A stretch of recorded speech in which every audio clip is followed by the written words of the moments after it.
Welcome to Drama Therapy as Performance in the NYU Program in Drama Therapy. This is a series in which we've documented different approaches to drama therapy with renowned practitioners from all over the world.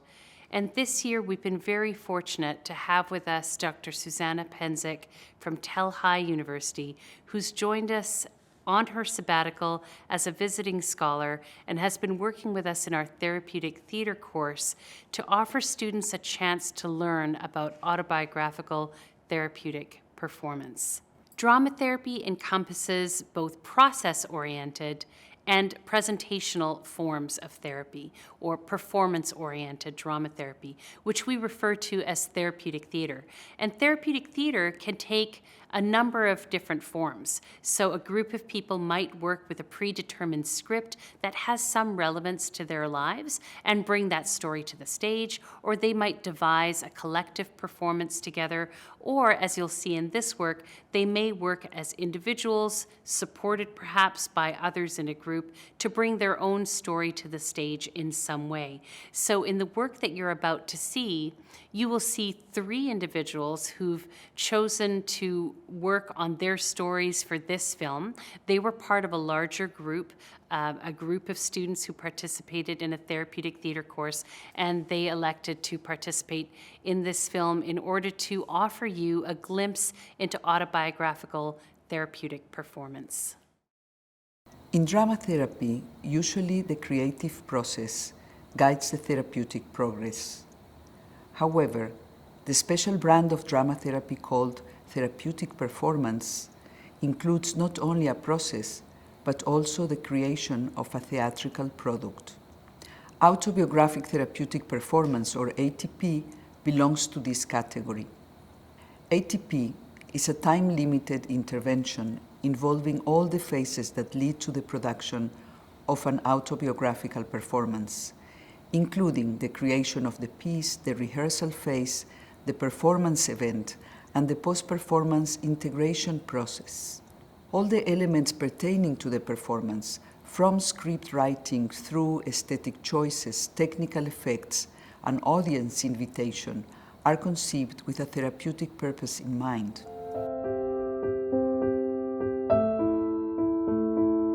In my approach, the first part of the process involves several openings.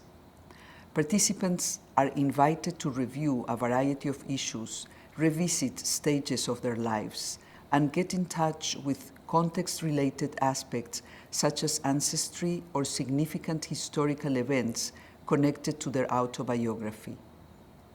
My grandpa is Polish. That's all I know. And that's all they talk about, because they said they don't want to talk about it because it's family trauma. And so I just don't know. Like, I know who they are, but I don't know, like, much beyond what other people say. And I love them all to death, so I was like, they're all in there somewhere. These openings are meant to launch a genuine exploration of material that is not necessarily available to the person at the conscious level. When people think about their autobiographical performance, they often have an idea in their minds as to what they want to present. But this idea is not necessarily the best, therapeutically speaking.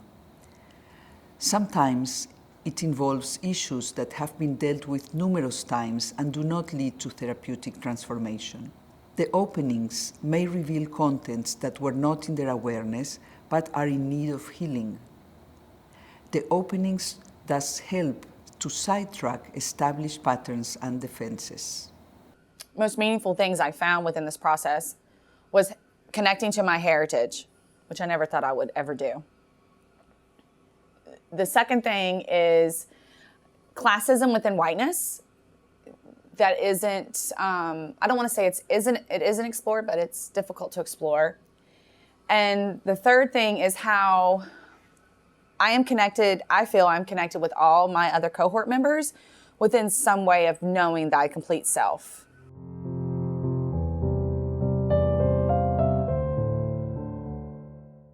As the process unfolds, recognizable issues such as relationships, inner contradictions, or other aspects of people's lives begin to emerge. Many times, these don't come as a surprise to the performers. However, they had been in the backstage, so to speak. Finding this focus can be in itself a sort of aha moment, bringing the realization that this is what I need to work on, not what I had thought before.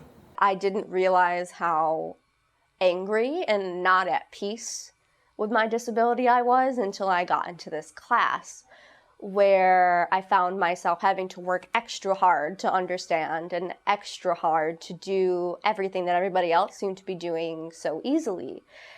And so this piece really brought me to peace, I should say, because by the end of it, I realized that my relationship with my hearing loss is always going to be changing, and it's never going to be stagnant, completely acceptable.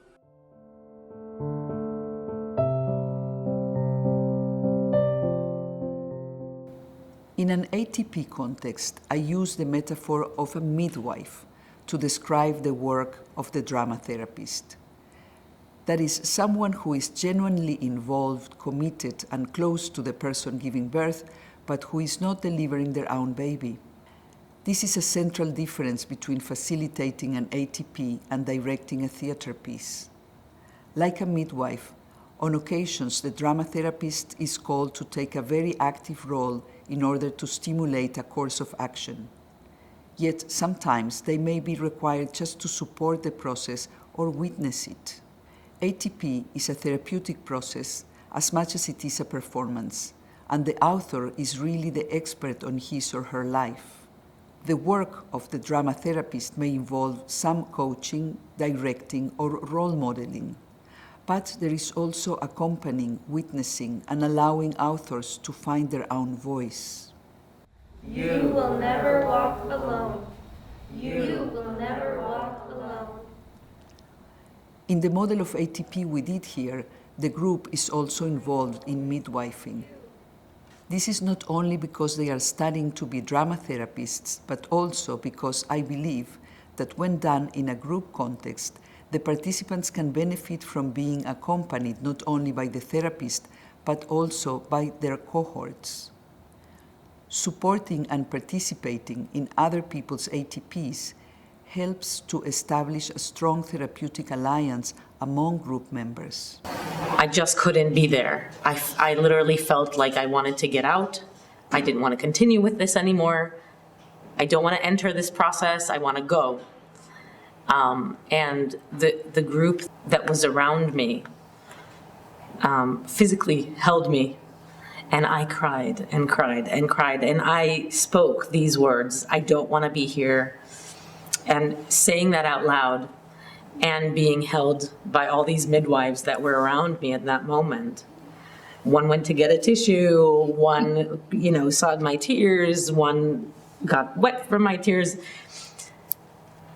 That experience allowed me to continue because those strong feelings were like soaked into them.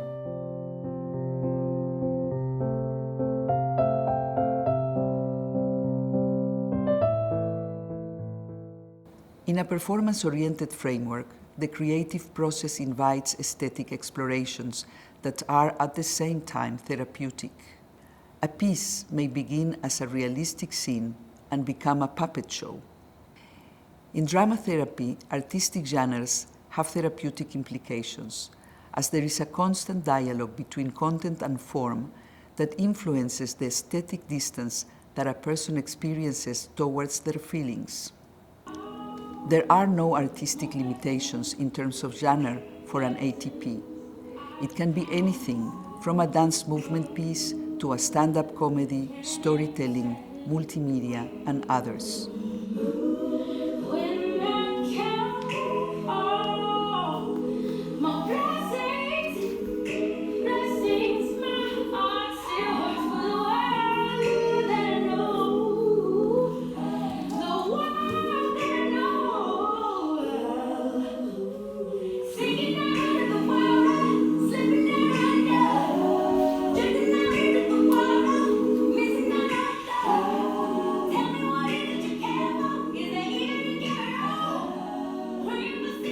In the pieces we followed for this movie, we see a variety. From a dance movement choreography to parody to a poetic work describing silent and noisy moments as the protagonist walks us through her personal experience regarding her hearing difficulties. I am always awake, even when I'm asleep. It never stops. It's like standing behind a glass door that can't be opened. I've always been here, visible but not seen. I scream, oh how I scream, but no one hears. Of course no one hears. Here, in the in-between, you can be everything and nothing. The aesthetics of a piece is part of the statement that a person wants to say to the world, and hence interventions at this level should be carefully considered by the drama therapist, exactly as any other therapeutic intervention. Of course, suggestions can be made, but keeping in mind that in ATP the aesthetic form holds personal material. Someone may feel more comfortable presenting a personal issue as a science fiction story, while another would prefer a realistic performance. Of particular importance is the ending of the piece. I've seen time and again people going blank regarding the ending of their pieces. And as the performance date approaches, this may become a source of tension and insecurity. People may come up with cliché solutions such as a Hollywood ending, or try to repeat old and non-constructive patterns, like returning to the starting point in a loop. ATPs have to present some horizon, give a sense of possibility, at least provide perspective on the issue presented, even if it entails accepting painful choices or grieving. We can see this horizon in the three pieces on which we focused for this film. For example, Tuesday's opening scene shows a hilarious parody of her social oppression, in which she never manages to reach center stage. Welcome, spectators and runners, to the annual John Brown Race for Abolition. Runners, are you ready? Take your marks, get set. No, wait. Please excuse the interruption, just in from the commissioner. There is a new rule to even the playing field. If the following applies to you, please take a step forward. If you come from a two-parent home, step forward. If one or both of your parents graduated from high school, university, community college, or hell, even trade school, take a step forward. If your parents acquired a master's degree, take a step forward. If your family could afford oboe, karate, pottery, cooking, puppet making, tap, ballet, yodeling, river dancing, foreign language, acting, and sports academy lessons, please step forward. If your uncle never stole cable or attempted to rob Pizza Hut for a keg of beer, please step forward. If you were conceived after your parents were married, please step forward. If your uncle never wore a dress or said the phrase "for filth," please step forward. If you can attend a family reunion and do not have any cousins, uncles, aunts, mothers, fathers, who are not products of affairs, please step forward. If you have never stolen toilet paper or air freshener from the public bathroom, please step forward. Please step forward if your family owned a car that worked on its own without do-it-yourself maintenance to ensure its mobility, such as whisking black pepper and egg yolk together and poured into the radiator to clog small leaks, or salvaging dripping antifreeze from a bowl overnight and redistributing it in the morning, duct tape on head or rear lights, tied rope to bind the hood or trunk, please step forward. At the end, she's invited as a guest to go on stage and read powerful spoken word poetry in which she voices her feelings with a newly found empowered identity. Some people want to coin the phrase urban Appalachian girl. I like to call myself an Herbalachian. It's kind of fancy. I speak for my people, project trailers and hollers. They say I don't know nothing, urban Appalachian girl, about unity, or white trash, or immigrants, or children of freed slaves who fought together, or how our own government dropped bombs on Americans. No, know nothing about survival, or squirrel gravy, or Appalachian drag queens, or beauty, or white classism and white privilege, or meth making, or pretty teeth, or 2019 four-wheel jacked up trucks in front of rundown trailers with pride. Or hillbilly hustlers with gold fronts, or copper hunting, or food stamps being sold, or ginseng digging, or drug dealers looking like teachers and sounding like radio hosts. I don't know a damn thing about coal mining, or 10,000 marching men, or 10,000 men battled the police and coal companies for 10 days, or 1 million shots fired, or the American's second largest armed civil uprising since the Civil War happened in some hick town in West Buckeye, Virginia.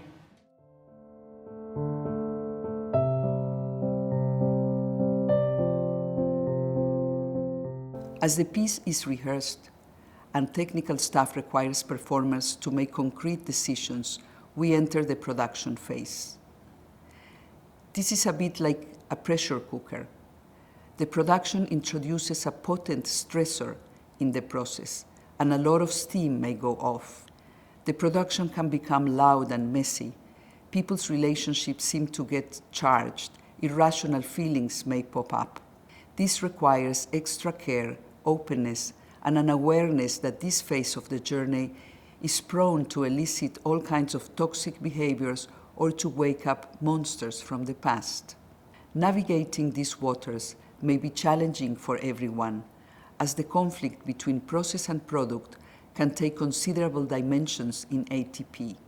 Prioritizing the production over the process is not an option, for this would miss the point, which is to take advantage of a unique therapeutic opportunity to address the difficult issues as they emerge. So when thinking about how the technical things apply to autobiographical therapeutic performance, it's very interesting to think about how tech can not only enhance a piece visually, aesthetic-wise, but actually in this process, it can offer a sense of containment and a sense of aesthetic distance in ways that we might not have thought about before. For example, if someone is really having a hard time coming up with the words of what they want to say in their piece, but they know that it makes them feel a certain way, or they know this piece of music comes to their mind when they're thinking about it, we can find creative ways to implement that through tech, through aesthetics, through design, in order to help them achieve that moment that can serve them in their performance. We had projections where they might have chosen an image to represent something. They chose sounds where they might have chosen a piece of music to really dance to move to express those inner thoughts that maybe couldn't come out in words. They've done voiceover recordings where it is their voice being represented in the space, but not them speaking it in real time. So it's very interesting thinking about how that can hold something and offer that therapeutic support as they're on stage embodying their piece. I would like to spend more time with the technical aspects. I would like to spend more time than just very quick cue to cues, really being able to design the piece, being able to be very specific and very purposeful with all of the design elements, and being able to kind of process that experience.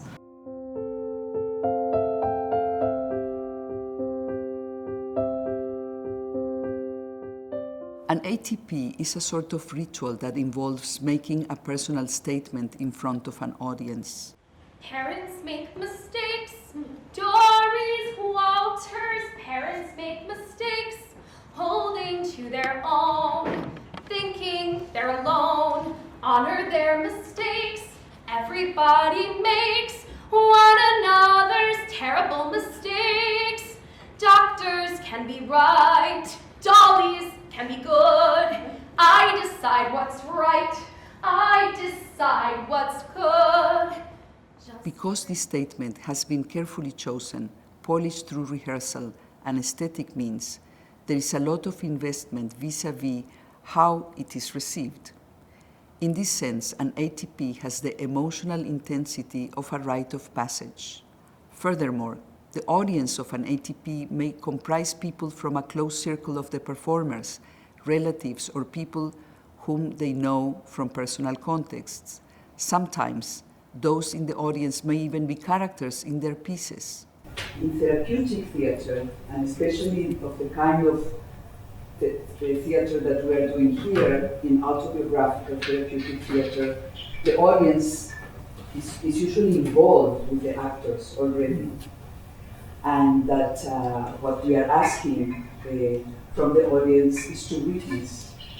And what you are going to witness here today are some of the struggles, some of the issues, parts of the memories, and parts of the soul of the students, something that needs to be shared with you. So we are asking you to come here with an open heart and be present and witness the pieces. This has an effect on the sense of vulnerability and the emotional resonance that an ATP may have for both performers and audiences. The presence of the audience is crucial because it completes the act. By witnessing it, the carefully crafted personal statement that performers made is brought into a wider community. The eye of the audience validates the piece, allowing it to resonate with an expanded amplitude.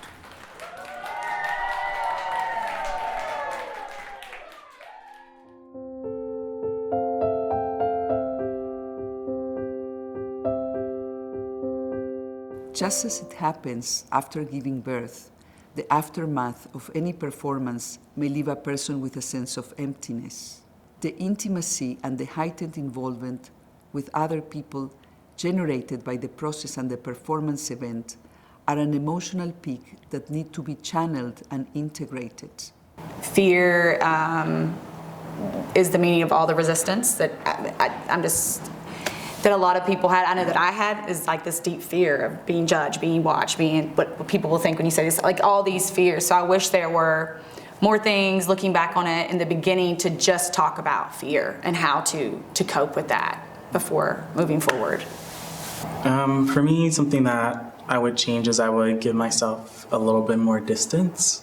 I realized with performing it that it would have been nice to find something to give myself a little bit more separation, because I was being so vulnerable. Because writing the script, talking about the story I wanted to tell was the easy part for me. The only thing I would change is really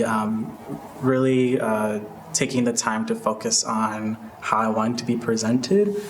While in non-therapeutic theater, the process may come to an end just as the performance does, in ATP, there is a need for therapeutic integration that involves acknowledging the insights and potential changes achieved and exploring how this renewed sense of self can emerge in real life. In other words, how can we apply the wisdom acquired through this journey in our lives? And that is a new beginning.